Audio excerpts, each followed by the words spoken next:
Assalamualaikum warahmatullahi wabarakatuh. Selamat pagi Bapak Ibu sekalian. Semoga sehat selalu. Pada kesempatan kali ini saya ingin menyampaikan terkait bagaimana menganalisis hasil monitoring pelaksanaan kegiatan RPS ya.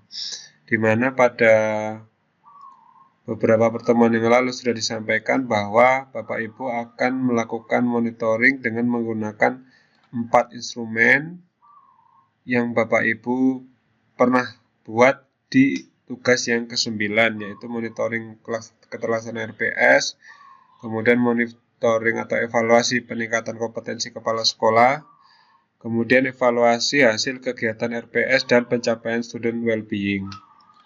Nah, pada hari ini saya coba akan contohkan bagaimana menganalisis atau merekap salah satu instrumen, sehingga nanti satu contoh ini mudah-mudahan bisa diikuti oleh instrumen yang lain cara merekapnya. Yang pertama Bapak Ibu mohon diperhatikan bahwa untuk menganalisis hasil monitoring terlaksanaan RPS, langkah pertama adalah kita cetak dulu instrumennya, kemudian kita berikan kepada responden atau orang yang akan mengisi angket. Nah, ini saya contohkan. Misalkan di sini ada 2 instrumen yang sudah saya berikan kepada responden dan kemudian saya hitung checklistnya. Ya. Pertama adalah si Fulan 1. Ya. Ini saya berikan nama Fulan 1. Fulan 1 adalah seorang guru. Ya. Maka yang bagian tendik ini kita coret. Nah, Fulan 1 adalah seorang guru.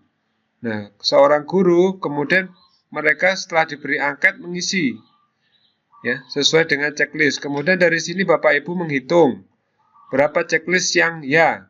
Nah, checklist yang mengisi ya ada 5 ya. Total pertanyaan ada berapa? Total pertanyaannya ada 1, 2, 3 ditambah 3 berarti ada 6. Sehingga dihitungnya menjadi total keterlaksanaan ya 5 dibagi 6 dikalikan 100. Ini maksudnya membuat skornya dalam rank persen ya. Dalam rank persen sehingga nanti akan ketemu indikatornya adalah A. Kemudian bisa menggunakan kriteria persekoran yang ada pada bagian bawah. Ini adalah si Fulan 1 atau guru yang pertama. Kemudian setelah diambil lagi, kita coba melihat Fulan 2. Fulan 2 adalah saya contohkan ini sebagai guru yang kedua. Setelah diberikan angket, guru yang kedua sudah mengisi. Nah, ini isiannya berbeda dengan guru 1. Ya tidak masalah, biarkan saja seperti itu. Yang dipermasalahkan adalah bagaimana menghitungnya. Nah, setelah dilihat, di sini ada checklistnya. Checklistnya ada 6. Kemudian pertanyaannya ada 6. Berarti 6 dibagi 6 dikali 100. Maka ketemu skornya 100. Nah, dari sini, kemudian Bapak Ibu masukkan ke dalam form Excel yang saya buat ini. Di mana angka yang pertama adalah 83,3. Kemudian Fulan kedua adalah 100. Nah, kita coba masukkan. Fulan 1, ini guru. 83,3. Kemudian Fulan 2. Ini adalah guru yang kedua, mengisinya 100.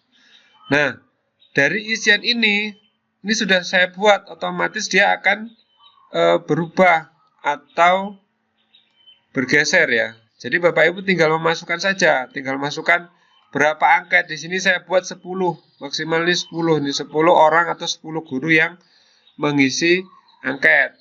Nah, maka di sini juga akan berubah kan?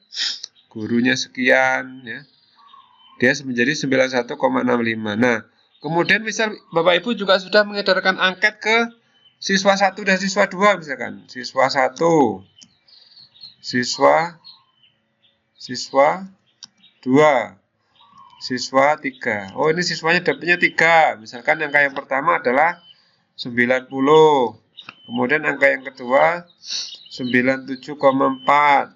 Yang ketiga adalah 100 misalkan.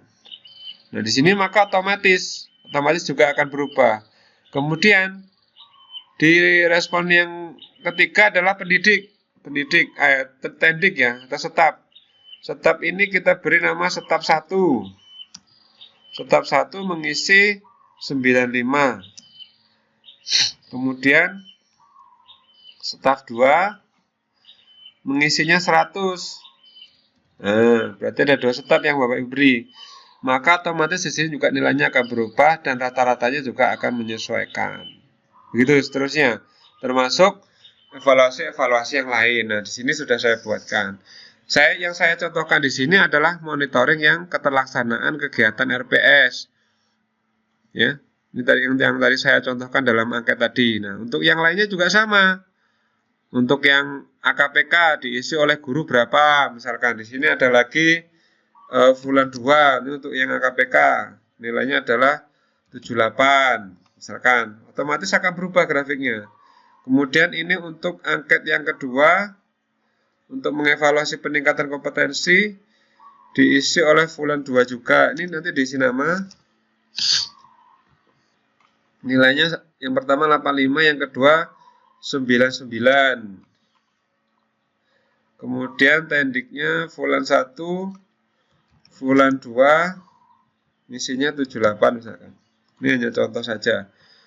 Terus evaluasi kegiatan RPS bulan 1, bulan 2. Nah, ini kita isi lagi misalkan 88. Kemudian ini kita isi lagi bulan 2, 66 misalkan ya.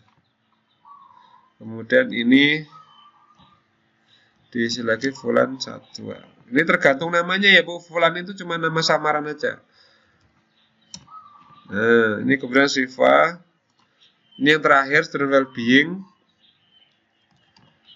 Ini boleh banyak Bu, boleh 10, nggak apa-apa. Kalau misalkan bisa dapat banyak, lebih baik banyak, semakin bagus datanya, semakin jenuh. Nah, setelah itu, maka di sini setelah Bapak Ibu input di Excel yang saya buat ini, otomatis dia akan berubah. Yang pertama adalah kegiatan monitoring keterlaksanaan RPS. Misalkan ya, monitoring keterlaksanaan RPS. Pada monitoring keterlaksanaan RPS ini, ya, kita sudah dapatkan angka, sudah dapatkan hasil, di mana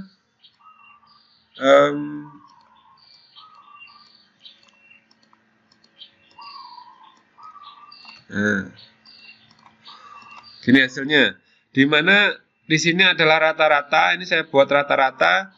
Kemudian yang bagian merah ini adalah bagian yang nggak perlu diisikan karena ini yang nggak nerima angket kita. Nah begitu.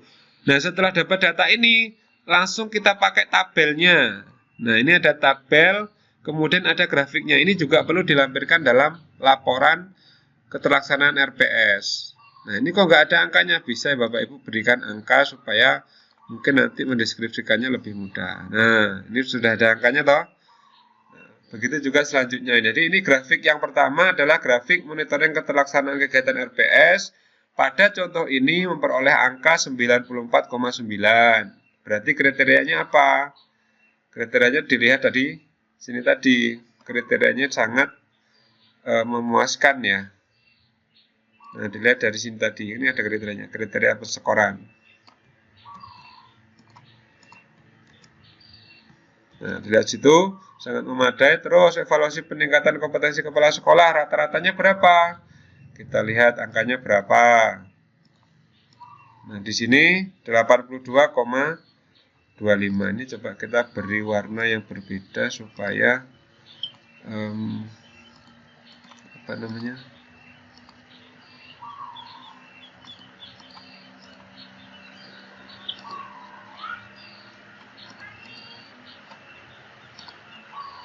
Nah, ini adalah rata-rata dari hasil keterlaksanaan RPS. Kemudian AKPK juga nanti yang dilihat adalah rata-ratanya. Nah, inilah nanti grafik-grafik ini yang Bapak Ibu jabarkan dalam laporannya masing-masing. Kemudian pada capaian seluruh aspek itu juga dibandingkan, ya. Seperti itu, Bapak Ibu. Sehingga nanti pada laporan Bapak Ibu itu jelas bagaimana capaian hasil keterlaksanaan RPS, bagaimana peningkatan kompetensi kepala sekolah, bagaimana hasil evaluasi kegiatan, dan bagaimana pencapaian student well-being. Akan tampak dalam satu grafik ini. yang diambil dari masing-masing rata-ratanya. Kemudian di sini adalah capaian total seluruh kegiatan RPS yang dilaksanakan oleh Bapak Ibu selama praktek OJT. Ini bisa digunakan untuk penarikan simpulan secara kuantitatif. Baik, terima kasih. Saya Iri. Wassalamualaikum warahmatullahi wabarakatuh.